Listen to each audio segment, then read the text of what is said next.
Now, if the Liberal government's budget does pass, it might pave the way for tens of billions of dollars in new spending. And among those are spending on infrastructure, which is front and center of Carney's first budget. And that includes a new Arctic infrastructure fund. The government is proposing $1 billion over 4 years for Transport Canada.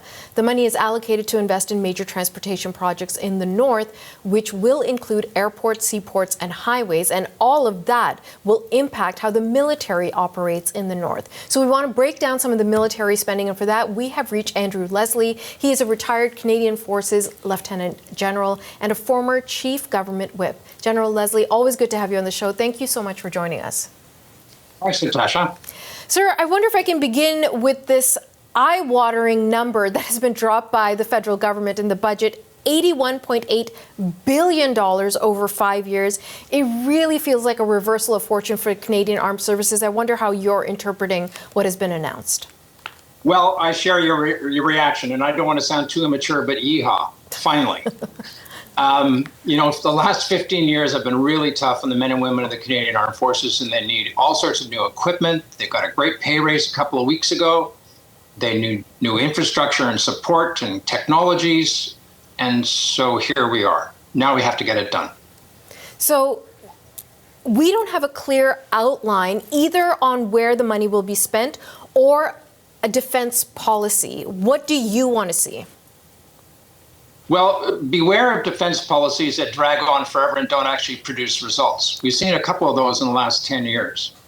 What we need to get done is the acquisition of equipment which is already programmed, and there's tons of stuff in there, multiple tens of billions of dollars that can legitimately be spent on combat equipment, reinforcing the troops' standards of living, and getting more training resources so that ships don't break down, tanks don't fail to move, and the list goes on. So there's lots to do. There's lots already programmed. Let's not get too hung up on the future stuff that's 5 or 10 years from now, because the immediacy of the 5-year development of $85 billion, let's do that.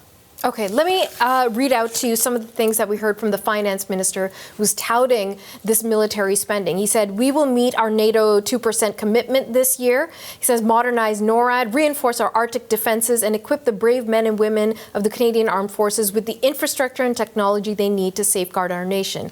He placed specific emphasis on a blueprint to defend our sovereignty. Talk to me about that, especially in the context of what we're seeing with our neighbor to the south, and this issue of Canadian sovereignty being in the foreground? Well, a quick gallop through recent history shows that China, Russia, and the United States, all three of them do not support a huge amount of territory that is currently claimed by Canada. So if we don't do more to protect our Arctic, if we don't do more to establish our own sovereignty and to defend it, then of course we leave ourselves open to be preyed on by the biggest predators, specifically in this case, China and Russia. And if we don't invest in our defense capabilities with modern equipment, there's a good probability that if we can't help our friends and allies, they may not help us. And of course, the third point is we always assumed the Americans would be there to defend us. Not so much anymore.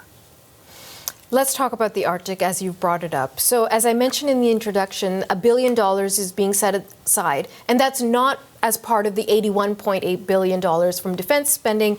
This is to build up our infrastructure in the north. And so as we mentioned, that would be airports, seaports, and roads that would be useful for both civilian and military purposes. Remind us why this focus on the Arctic. The Arctic has untold wealth. It's also hugely at risk from those who may intend to use or do it armed through unrestricted, unregulated pillaging, if you would, of natural resources which lie beneath the waters or under the tundra. It's our territory. We have a responsibility for adequate and competent stewardship. And if it's the old adage, if we don't use it, we stand a good chance of losing it. So the whole idea of investing in infrastructure where people can live, you can build, you can transport stuff is the first step, not only towards military enlargement, but actually economics. So I think it's long overdue and very welcome. The military has also been plagued with lots of controversy, a lot of concerns around cultural issues, issues around racism and sexism. you can put a lot of money towards it, but people say those core issues have not been addressed yet. What's your take on that?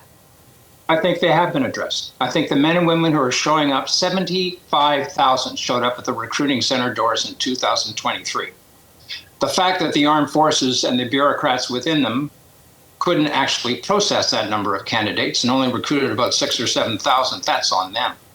I think we see Canadians of all stripes, of all walks of life, of all ethnicities, of all regions of Canada, increasingly aware of the dangers that are posed internationally, and they're willing to do stuff about it, like showing up to our recruiting centers. Now, for goodness sake, get more efficient, get more competent, get faster in processing these young men and women to join our ranks, because that's not happening right now. Another sort of broader philosophical issue I'd like to put to you, General Leslie, is the concern about where we are as a country right now economically. There is such concern about the financial hit we are taking and will continue to take from the U.S., and that there really needs to be a focus on affordability, making housing available. As you know, in any budget, it's a matter of where you're putting your focus. And for many, the eyebrows have been raised by this incredible amount of money set towards the military. What would be your argument that this is justified? Well, the last 15 years, as mentioned, we underfunded the Canadian forces by significant amounts. And when they were assigned money, for a variety of reasons, departments of national defense couldn't spend the money and would routinely hand back billions of dollars every year, which accounts for, in large measure, their doleful state right now. Preparing for war and deterring your enemies is an awful lot less expensive than fighting war. If we don't do more to defend ourselves in an ever-increasing world, ever-increasingly dangerous world, we could be alone. And that's the last place we want to be, with China, Russia, and others on the prowl. We always relied on the United States. The United States has called us out. And this happened under President Obama and then President Biden, and now the current occupant of the White House. And both Republicans and Democrats are united in saying, Canada, you're not doing enough to defend yourselves, let alone your friends and allies.